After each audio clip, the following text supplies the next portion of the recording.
So, when our tech goes wrong, when it feels like it's working against us, who do we blame? Our first instinct is to look for a villain. But what if there isn't one? Today, we're going to unpack a really compelling argument about where tech's problems actually come from and how we might just be able to fix them. Let's get into it. I mean, you can picture it, right? Some shadowy figure hunched over a keyboard in a cold server room, masterminding all our digital problems. And it's a comforting thought because it's so simple. If there's one bad guy, you just have to get rid of them and problem solved. But here's the thing. The articles we're diving into today ask a really challenging question. What if the crises we see in tech, all the addiction, the bias, the privacy issues, what if they aren't part of some evil master plan?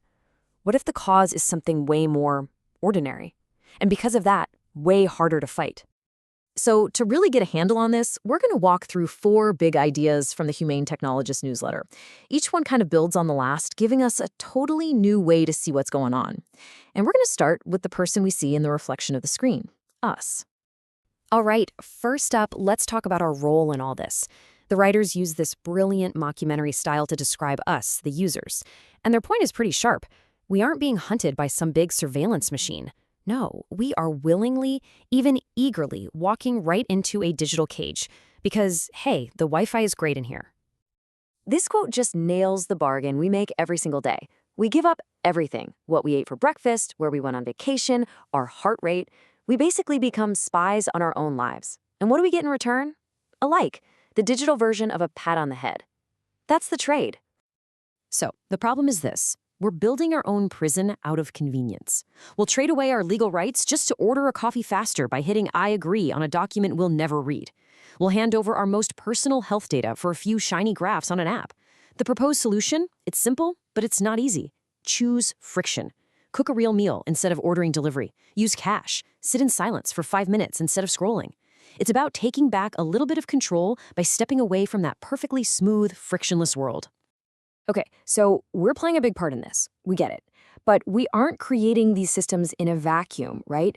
Someone is designing these cages to be so incredibly comfortable and easy to walk into. So who is it? That brings us to our second big idea. This takes us right back to that villain in the server room. The authors argue that we're looking for the wrong thing. We expect to find someone with evil intentions, but what we actually find is something much more boring and, frankly, much more common. Business incentives. It's not about malice, it's just math. And they have a name for this, strategic negligence. It lives in that huge, murky gray area between being purely evil and just making a dumb mistake. It's when a company knows, or let's be honest, should know, that its product is causing real harm. But they run the numbers and decide that fixing it would cost too much, or more importantly, slow down their growth. It's a business decision.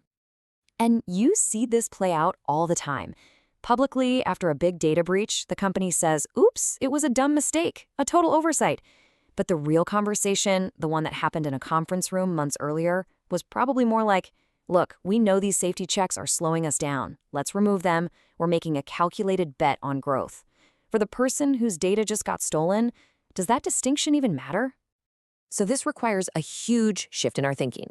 The solution isn't to go on a witch hunt for evil developers. The real question we need to be asking is, are the incentives driving them humane? Is a system that rewards growth above all else ever going to produce consistently safe and ethical outcomes? Probably not. Okay, so we've got our own love of convenience, plus corporate incentives that are all about growth. But there's a third piece to this puzzle, and this one is all about a blind spot in our own thinking. It's a cognitive bias that literally stops us from seeing what technology is about to become. To understand this, let's look at a classic psychology experiment called the candle problem. You're given a candle, some matches, and a box of thumbtacks, and your job is to attach the candle to the wall so it doesn't drip wax on the floor. Most people get stuck. Why? Because of something called functional fixedness.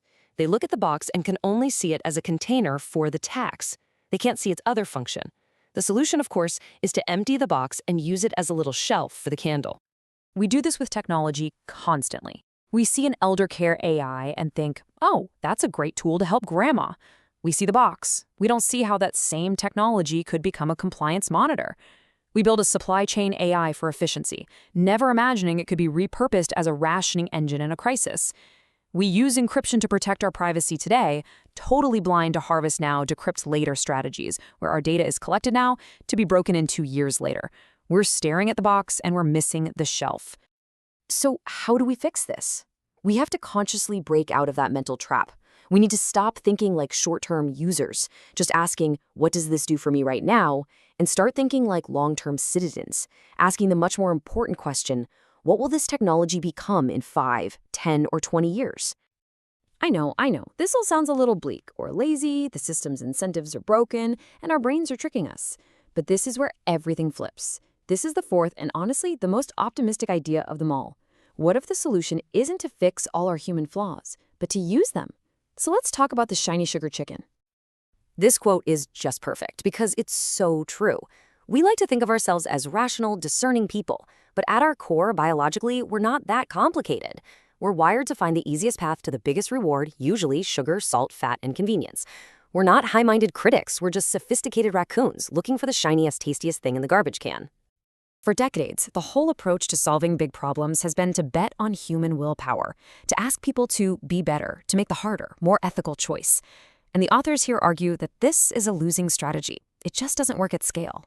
The winning strategy? Bet on human laziness. Stop fighting our instincts and instead hijack them. Make the good choice, the easy, cheap, and delicious choice.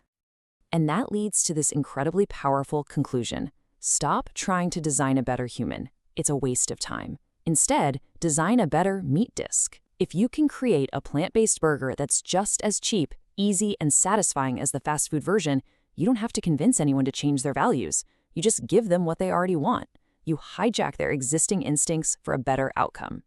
So what do we do with all of this? We've just walked through 4 really different but connected ideas that give us a whole new framework for looking at technology. Think of it as your new toolkit for trying to build a more humane future. Let's just pull it all together really quick. 1, in our own lives, we can choose meaningful friction over mindless convenience. 2, we can demand that companies be held accountable for their incentives, not just their mistakes. 3, we can start thinking like citizens, always asking what a technology might become. And finally, and maybe most powerfully, we can design solutions that work with our laziest instincts, not against them. Now, what we've talked about here is really just scratching the surface. The original articles from the Humane Technologist go so much deeper, and I really recommend you check them out. And if these ideas sparked something for you, share them. Let's keep this conversation going. And I'll leave you with this final question to think about. In your world, at your job, in your community, stop trying to figure out how to make everyone a better person. Instead, ask yourself this. What's the easy, lazy, convenient solution that also happens to be the right one? What is your shiny sugar chicken just waiting to be created? Thanks for tuning in.